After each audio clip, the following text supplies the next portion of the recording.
नमस्कार बच्चों। तो आज हम पढ़ेंगे प्रकाश का परावर्तन चैप्टर का। प्रकाश का परावर्तन और अपवर्तन चैप्टर का नाम है प्रकाश का परावर्तन और अपवर्तन। तो उसमें से पहले परावर्तन चैप्टर से लेंगे हम आपका न्यूमेरिक ये वस्तुनिष्ठ प्रश्न, ऑब्जेक्टिव क्वेश्चन। ठीक है, तो ऑब्जेक्टिव क्वेश्चन देखिए। इससे पहले अगर आप लोग थ्योरी का सेशन नहीं देखे हैं तो पहले थ्योरी का सेशन देख लीजिए, उसके बाद ये ऑब्जेक्टिव अपने आप हो जाएगा आपसे। देखिए, सबसे पहला क्वेश्चन क्या कहता है, सही उत्तर का संकेतक ऐसे पदार्थ जिनसे होकर प्रकाश आसानी से पार कर जाता है उसको क्या कहते हैं। तो प्रकाश पार कर जाएगा तो पारदर्शी, पार नहीं कर पाएगा तो अपारदर्शी। ठीक है, और थोड़ा थोड़ा पास करेगा, क्लियर नहीं होगा तो क्या बोलेंगे, पारभासी। पूछा क्या है कि आसानी से पार कर जाए तो क्या हो जाएगा, पारदर्शी। तो एक का आंसर हो जाएगा क। अगला देखिए, परावर्तन का कोण होता है। परावर्तन का कोण किसके किसके बीच बनता है। आपको हम बताए थे कि जो प्लेन मिरर है, प्लेन मिरर से बता दिए, क्वेश्चन नंबर कितना है, 2। ठीक है, ये प्लेन मिरर है, इधर से आपतित किरण आई, परावर्तित किरण आई, ये क्या है, अभिलंब है। तो परावर्तन का कोण किसके किसके बीच बना, ये अभिलंब और परावर्तित किरण के बीच। ठीक है, इसको एंगल ऑफ रिफ्लेक्शन बोलते हैं। पूछ रहा है कि परावर्तन का कोण किसके किसके बीच बनता है, आपतित किरण नहीं, आपतित किरण नहीं, परावर्तित किरण और दर्पण की सतह के बीच नहीं, परावर्तित किरण और दर्पण की सतह पर खींचे गए अभिलंब के बीच, ये होगा। परावर्तित किरण और दर्पण की सतह पर खींचे गए अभिलंब के बीच। तो आंसर हो जाएगा 2 का घ। अगला प्रश्न देखिए क्या कहता है। अगला प्रश्न कहता है कि निम्नलिखित में से किस दर्पण द्वारा किसी वस्तु का वास्तविक प्रतिबिंब मिल सकता है, रियल इमेज। ठीक है, तो वास्तविक प्रतिबिंब क्या होता है इसको समझिए आप। वास्तविक प्रतिबिंब तब होता है जब वास्तव में परावर्तित किरणें मिलती है। ठीक है, तो उसको वास्तविक प्रतिबिंब बोलते हैं। और जब मिलती हुई प्रतीत होती है तो क्या बोलते हैं, आभासी प्रतिबिंब। तो पूछ रहा है कि किस दर्पण द्वारा वास्तविक प्रतिबिंब मिलती है। समतल दर्पण हमेशा आभासी प्रतिबिंब बनाता है क्योंकि उसको पर्दे पर प्राप्त नहीं किया जा सकता। दूसरा बोल रहा है अवतल दर्पण। ठीक है, तो अवतल दर्पण जो है वास्तविक प्रतिबिंब बनाता है, रिफ्लेक्टेड रे कट करता है तो वास्तविक प्रतिबिंब बनाता है। ठीक है, हालांकि अवतल दर्पण जो है आभासी प्रतिबिंब भी बनाता है। गौ बोल रहा है उत्तल दर्पण द्वारा, तो उत्तल दर्पण सिर्फ और सिर्फ आभासी बनाता है, वास्तविक नहीं बनाता है। चौथा बोल रहा है इनमें सभी तीनों द्वारा। तो देखिए, क और ग, समतल दर्पण और उत्तल दर्पण, ये सिर्फ आभासी बनाता है, वास्तविक बनाता ही नहीं है। ख जो है वास्तविक भी बनाता है और आभासी भी बनाता है। पूछा है वास्तविक, तो आंसर क्या हो जाएगा, ख। 3 का हो जाएगा ख। ठीक है, अगला देखिए प्रश्न। अगला प्रश्न कहता है निम्नलिखित में किस दर्पण द्वारा किसी वस्तु का आभासी प्रतिबिंब प्राप्त किया जा सकता है। तो किसी वस्तु का आभासी प्रतिबिंब प्राप्त करना है, तो आभासी प्रतिबिंब प्राप्त करने के लिए क्या क्या बताया आपको हम, समतल दर्पण और उत्तल दर्पण। अवतल दर्पण से क्या हो सकता है, आभासी भी हो सकता है और वास्तविक भी हो सकता है। ठीक है, तो केवल समतल दर्पण, केवल अवतल दर्पण, केवल उत्तल दर्पण और तीनों प्रकार के दर्पण। तो तीनों प्रकार के दर्पण, आभासी प्रतिबिंब तीनों से हो सकता है लेकिन वास्तविक प्रतिबिंब सिर्फ और सिर्फ अवतल दर्पण से होगा। ठीक है, तो 4 का आंसर हो जाएगा घ। ये सब आपको थ्योरी में बताए रे डायग्राम से अच्छे से। ठीक है, कि वास्तव में किरणें मिलती है तो परावर्तित किरणें मिलती है तो वास्तविक प्रतिबिंब, और परावर्तित किरणें मिलती हुई प्रतीत होती है तो आभासी प्रतिबिंब। ठीक है, आप लोग थ्योरी सेक्शन नहीं देखे हैं तो पहले थ्योरी सेक्शन देख लीजिएगा, तो रे डायग्राम से क्लियर हो जाएगा ये चीज। अगला प्रश्न देखिए, वस्तु से छोटा और आभासी प्रतिबिंब इनमें किस दर्पण से प्राप्त होता है। वस्तु से छोटा चाहिए और आभासी चाहिए। समतल दर्पण आभासी प्रतिबिंब तो बनाता है लेकिन समान आकार का बनाता है, तो वस्तु से छोटा कौन बनाएगा, उत्तल दर्पण। ठीक है, तो उत्तल दर्पण देखिए ऑप्शन में कौन सा है, घ। तो 5 का हो जाएगा आपका घ। ठीक है, अवतल दर्पण भी आभासी प्रतिबिंब बनाता है लेकिन अवतल दर्पण वस्तु से बड़ा बनाता है, समतल दर्पण वस्तु के समान आकार का बनाता है, और उत्तल दर्पण वस्तु से छोटा बनाता है। तो आपसे वस्तु से छोटा पूछा है तो आपका आंसर क्या हो जाएगा, उत्तल दर्पण। नेक्स्ट क्वेश्चन देखिए, निम्नलिखित में किसके द्वारा एक बिंदु स्रोत से समांतर किरण पुंज मिल सकता है। पूछ रहा है बिंदु स्रोत से समांतर किरण पुंज। पहला है अवतल दर्पण, तो ये देखिए जैसे क्वेश्चन नंबर क्या है, 6। अवतल दर्पण है ये। इस अवतल दर्पण में बोल रहा है कि एक बिंदु स्रोत है और उससे समांतर किरण मिल सकता है क्या, ये देखिए समांतर किरण मिला, ये देखिए समांतर किरण मिला, ये दोनों किरणें क्या है, समांतर है। ठीक है, तो इसीलिए अवतल दर्पण से मिल सकता है, उत्तल दर्पण से नहीं मिल पाएगा, और दोनों को और का हो ही नहीं सकता है। ठीक है, जैसे देख लीजिए इसलिए आंसर क्या हो जाएगा? बोल रहा है एक बिंदु स्रोत से समांतर किरण पुंज। तो समांतर किरण पुंज देखिए, जैसे ये उत्तल दर्पण है, यहाँ पर एक बिंदु स्रोत रखेंगे, तो एक बिंदु स्रोत रखेंगे, ये देखिए, ये हो सकता है, ये हो सकता है, ठीक है। तो अवतल दर्पण से भी हो सकता है और उत्तल दर्पण से भी हो सकता है। तो बोथ ए एंड बी, यानी कि दोनों क और ख हो जाएगा। छ का आंसर हो जाएगा ग। अगला प्रश्न देखिए, ये सब आपको थ्योरी में ये रे डायग्राम सब पढ़ा चुके हैं। आप लोग अगर थ्योरी का सेक्शन नहीं देखे हैं तो पहले थ्योरी का सेक्शन देखिए, उसके बाद ये क्वेश्चन कीजिएगा तो बहुत आसानी से हो जाएगा। अगला क्वेश्चन कहता है, कहाँ पर स्थित होने से वस्तु का प्रतिबिंब अवतल दर्पण के फोकस पर बनता है? तो ये अवतल दर्पण है, इसके फोकस पे बनेगा, तो वस्तु कहाँ होना चाहिए? इन्फिनिटी पे होना चाहिए। इन्फिनिटी से पैरेलल रे आएगी और फोकस पे आके मिलेगी, तो इमेज कहाँ बनेगा? फोकस पे, ठीक है। तो वस्तु कहाँ होना चाहिए? वस्तु होना चाहिए अनंत पर। तो आंसर हो जाएगा 7 का घ। अगला प्रश्न देखिए क्या कहता है। अगला प्रश्न कहता है, अवतल दर्पण की फोकस दूरी उसकी वक्रता त्रिज्या की फोकस दूरी एफ इक्वल टू क्या होता है? r/2। तो क्वेश्चन पूछा है 8 नंबर, एफ इक्वल टू क्या होता है? r/2। तो वक्रता त्रिज्या की क्या होनी चाहिए? आधी होती है, ठीक है। तो हो जाएगा 8 का ख। अगला प्रश्न देखिए, एक अवतल दर्पण में वस्तु की स्थिति फोकस और ध्रुव के बीच हो। तो अवतल दर्पण है, वस्तु की स्थिति कहाँ है? फोकस और ध्रुव के बीच। क्वेश्चन नंबर 9 देखिए क्या कहता है, ये अवतल दर्पण है और वस्तु की स्थिति क्या है? ये अगर फोकस है तो फोकस और ये पोल इसके बीच है, तो इसका इमेज कहाँ बनेगा? इधर बनेगा, पीछे बनेगा और बड़ा बनेगा, ठीक है। यहाँ से एक रे आपको बताए थे, ये आएगा, फोकस से पास करेगा, एक रे इधर से लेंगे, सी से पास करेगा और इस दोनों को मिला देंगे, ठीक है। तो इस तरह के आपको बताए थे हम। इसका इमेज जो है कहाँ, क्या कर रहा है कि एक अवतल दर्पण में वस्तु की स्थिति फोकस और ध्रुव के बीच हो।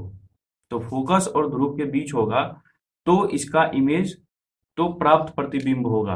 तो प्राप्त प्रतिबिंब, इसको इधर पीछे मिलाएंगे तो प्राप्त प्रतिबिंब यहाँ बनेगा, यहाँ नहीं बनेगा, कहाँ बनेगा? प्राप्त प्रतिबिंब यहाँ बनेगा, पीछे, दर्पण के पीछे। तो ये आभासी है क्योंकि मिलती हुई प्रतीत हो रही है किरणें, आभासी है, सीधा है और बड़ा आकार का है। तो पूछा क्या है? आभासी और बड़ा। 9 का हो जाएगा गौ। अवतल दर्पण था, फोकस और ध्रुव के बीच रखा है, तो आभासी और बड़ा हो जाएगा इसका आंसर, 9 का गौ। अगला प्रश्न देखिए। अगला प्रश्न कहता है, किसी अवतल दर्पण द्वारा आभासी, सीधा और आवर्धन प्रतिबिंब बनता है। जब वस्तु की स्थिति होती है, वस्तु को कहाँ रखेंगे? कि आभासी, सीधा और बड़ा। अवतल दर्पण ही है ये, ठीक है। तो आभासी, सीधा और बड़ा, तो वस्तु को कहाँ रखे थे? फोकस और पोल के बीच में। वही सवाल था, उसको उल्टा कर दिया है। तो 10 का आंसर क्या हो जाएगा? फोकस और ध्रुव के बीच, ठीक है। तो आंसर हो जाएगा घ। 10 का आंसर क्या हो जाएगा? घ। ये चीज आपको हम थ्योरी में बताए थे रे डायग्राम से, ये सब रे डायग्राम आपको अच्छे से पढ़ा चुके हैं, ठीक है। तो इसको आप पहले थ्योरी नहीं देखे हैं तो पहले थ्योरी देख लीजिए, उसके बाद आपका ऑब्जेक्टिव हो जाएगा। नेक्स्ट क्वेश्चन कहता है, मोटर गाड़ी के चालक के सामने लगा रहता है। तो मोटर गाड़ी के चालक के सामने क्या? रियर व्यू मिरर जो होता है वो कन्वेक्स मिरर होता है, यानी कि उत्तल दर्पण। तो आंसर हो जाएगा इसका ख। 11 का ख हो जाएगा। अगला देखिए प्रश्न। अगला प्रश्न कहता है, उत्तल दर्पण द्वारा बना प्रतिबिंब। तो उत्तल द्वारा, ये है उत्तल दर्पण, और उत्तल द्वारा दर्पण द्वारा बना प्रतिबिंब हमेशा जो होता है छोटा होता है और आभासी होता है, ठीक है। तो ये इधर से आया फोकस पे, उत्तल दर्पण ऐसे बनाएंगे, इधर मिलाएंगे, ठीक है। तो ये इधर जा रहा था, इधर आके मिलेगा। कुल मिला के उत्तल दर्पण का से जो प्रतिबिंब बनेगा वो हमेशा आभासी और छोटा बनेगा और सीधा बनेगा, ठीक है। इन्फिनिटी पे रहेगा तो फोकस पे बनेगा, इन्फिनिटी और पोल के बीच में कहीं भी रहेगा तो फोकस और पोल के बीच में कहीं भी बनेगा, ठीक है। तो दो ही केस होता है उत्तल दर्पण में, हमेशा आभासी, सीधा और छोटा बनेगा। तो उत्तल दर्पण द्वारा बना प्रतिबिंब देखिए क्या कहता है, हमेशा सीधा, हमेशा उल्टा, सीधा भी और उल्टा भी, इनमें से कोई नहीं। तो क्या हो जाएगा? हमेशा सीधा। पहले 12 का आंसर देख लीजिए। 12 का, उत्तल दर्पण द्वारा बना प्रतिबिंब। तो उत्तल दर्पण द्वारा बना प्रतिबिंब क्या बताया हम आपको? आभासी, यानी कि काल्पनिक, और सीधा या उल्टा तो सीधा। तो आभासी और सीधा कौन सा ऑप्शन है 12 का? ख। 13 नंबर देखिए, 13 नंबर फिर से कहता है उत्तल दर्पण द्वारा बना प्रतिबिंब होता है। ठीक है, तो हमेशा सीधा, ये नहीं कि कभी उल्टा हो गया, हमेशा क्या होता है? सीधा ही होता है। ठीक है, ये बता दिया आपको। उसके बाद 14 नंबर क्वेश्चन देखिए। 14 नंबर क्वेश्चन क्या कहता है कि एक दर्पण से किसी भी दूरी पर रखी एक वस्तु का सीधा प्रतिबिंब ही प्राप्त होता है। तो ऐसा दर्पण कौन होगा? उत्तल दर्पण होगा, क्योंकि किसी भी दूरी पर रखिए, अनंत पर रखेंगे तो भी, अनंत और पोल के बीच में कहीं भी रखेंगे तो भी उसका हमेशा सीधा और छोटा प्रतिबिंब प्राप्त होगा, और साथ ही साथ आभासी। तो पूछा है कि हमेशा किसी भी दूरी पर रख देते हैं तो हमेशा सीधा प्रतिबिंब भी प्राप्त होता है। तो दर्पण क्या हो सकता है? तो दर्पण जो देखिए हमेशा सीधा है और किसी भी दूरी पर रखे हैं, छोटा है या समान आकार का है ये नहीं बताया है। तो समतल दर्पण भी हो सकता है और उत्तल दर्पण भी हो सकता है, क्योंकि समतल दर्पण समान आकार का बनाता है और हमेशा सीधा बनाता है। उत्तल दर्पण आकार वस्तु के आकार से छोटा बनाता है प्रतिबिंब, लेकिन फिर भी सीधा ही बनाता है हमेशा। तो सिर्फ सीधा पूछा है आपसे, आकार के बारे में कुछ नहीं पूछा है, तो आप क्या बताएंगे? समतल अथवा उत्तल। तो 14 का आंसर हो जाएगा आपका ग। ठीक है, ये सब चीज आपको थ्योरी में अच्छे से करा दिया गया है। अगला प्रश्न देखिए। अगला प्रश्न कहता है कि संबंध F equal to R by two, F equal to R by two spherical mirror के लिए होता है, गोलीय दर्पण के लिए, उत्तल और अवतल दोनों के लिए फॉर्मूला लागू होता है।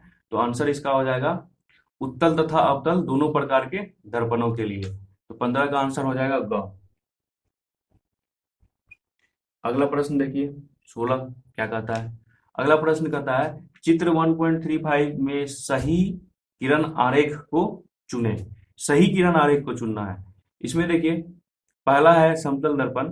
समतल दर्पण में जो है आपतित किरण सीधी आई है, जबकि परावर्तित किरण टेढ़ी हो गई है, तो ये गलत हो जाएगा, क्योंकि आपतित किरण भी सीधी आनी चाहिए और परावर्तित किरण भी सीधी वापस आनी चाहिए। 0 डिग्री पर इंसिडेंस है तो 0 डिग्री पर रिफ्लेक्शन होना चाहिए, पहला गलत है। दूसरा क्या कहता है, उत्तल दर्पण है तो आपतित किरण ऐसे आई है लेकिन टकरा के नीचे आ गई, जबकि टकरा के ऊपर जाना चाहिए तिरछी।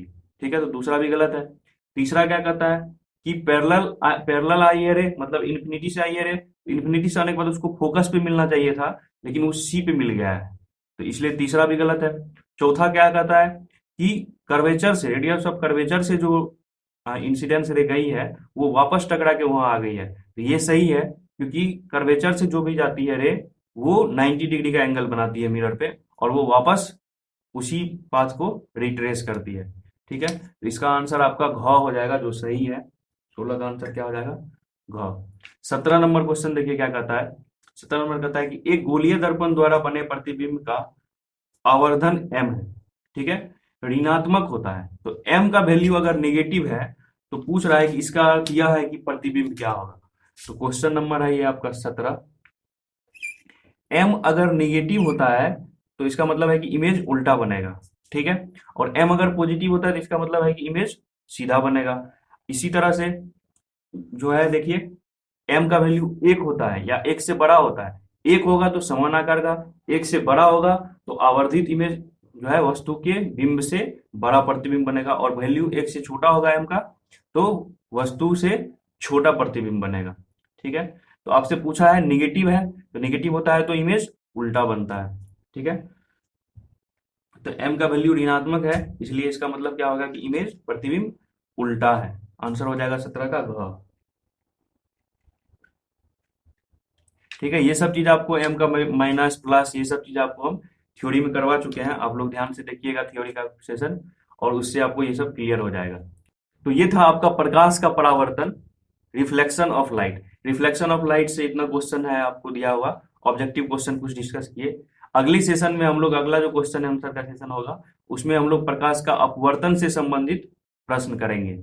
ठीक है, तो तब तक आप हमारा लगातार चैनल देखते रहिए, और अगर आपने चैनल को सब्सक्राइब नहीं किया है, चैनल को सब्सक्राइब कर दीजिए और नोटिफिकेशन आइकन जरूर दबाइए, जिससे अगले आने वाले लेक्चर्स के बारे में आपको जानकारी मिलती रहेगी।